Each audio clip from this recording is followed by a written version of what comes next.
Anti-lockdown protesters and getting a little help from Apple. The big tech giant blocked China's users from accessing its critical airdrop feature earlier this month.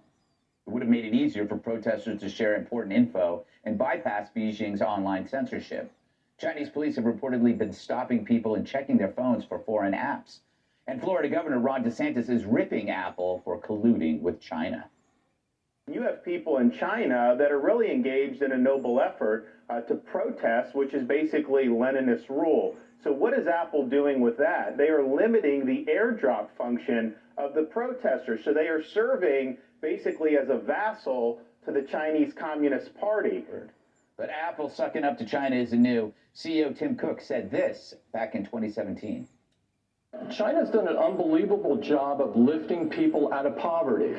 They've done an incredible job, I mean, far beyond what any country has done. We were talking about mid-90s to today. The biggest change is the number of people that have been pulled out of poverty by far, and we should all applaud that. So, Dana, you listen to that and you kind of understand what he's trying to do. He believes that if you do business with a place like China, you'll be influencing them and shaping their culture.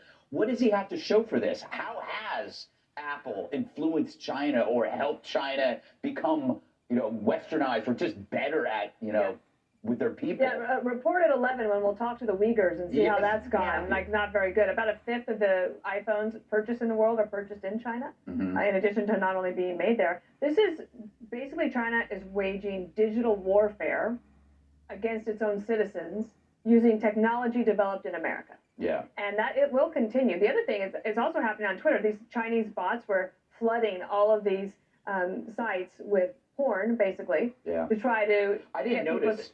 I read about it. Yes.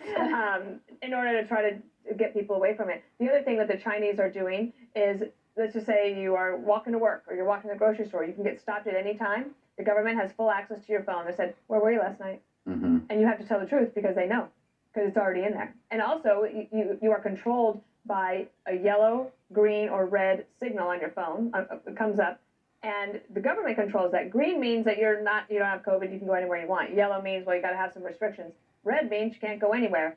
And you could just be walking down the street and all of a sudden it turns red and you have no idea why. Well, why? Because you were at the protest last night and they know that. Wow, that's pretty crazy. So, Jessica, you're a communist.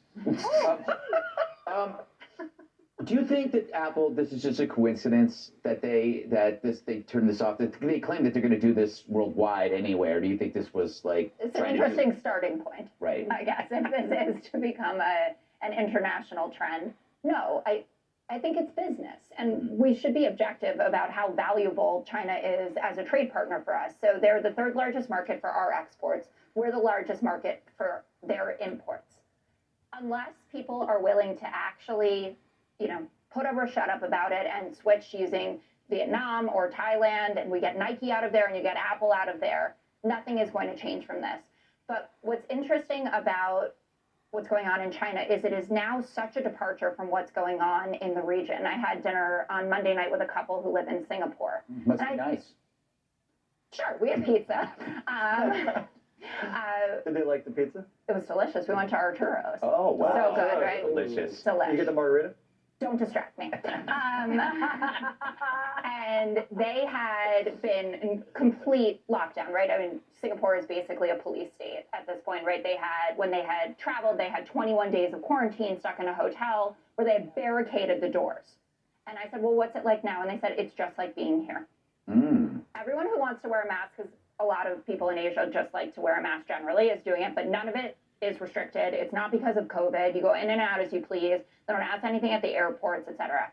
And if Singapore is at that place and you look at the dystopia that's going on in China, you know that this is bigger than just something that can go away in a couple of days after, we have a more strongly worded statement, which was what Tom Cotton was suggesting. I don't think anything anyone can say at this point will stop whatever Xi Jinping has planned there. Speaking of strongly worded statements, Judge, DeSantis provided quite a contrast to the current White House, don't you think? Yeah, and I thought it was really spot on. The truth is that DeSantis is recognizing that what's going on in the United States is that the White House is promising to monitor and closely look at Twitter because of something Elon Musk may do that they don't have any idea of, whether or not there's a crime being committed, but they're on it. And yet at the same time, we've got an administration that can't even, in anything other than a very timid reaction, support the people who are in China, who are protesting this lockdown and the violation of human rights that Dana was talking about. They call you in, and they know that they're going to arrest you if you lie about where you were, because they already know where you were. And the truth is that we've got an administration that loves China. Joe Biden said a rising China in 2011 was a good idea. 2013, Biden said China was a great nation. 2015, he said it was a significant asset. And in 2019, China, the folks are not bad.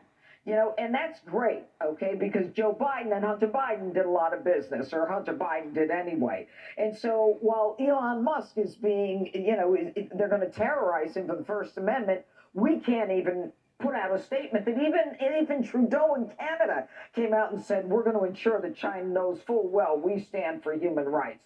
And there is such a dichotomy between how we're looking at the First Amendment and then how we're supporting Tim Cook in basically taking down the ability of the Chinese people to be able to communicate. And there's one more thing about Elon Musk. They're going after Elon Musk. He provided the Starlink in Ukraine. I mean, this is a guy who's done a lot of good for humans, and I'm not so sure that the Chinese have. All right, Jesse, China is definitely not worried about appearing evil, right? I mean, they remind me a lot of you. It's armies in these hazmat suits, and they're behind plexiglass shields. There's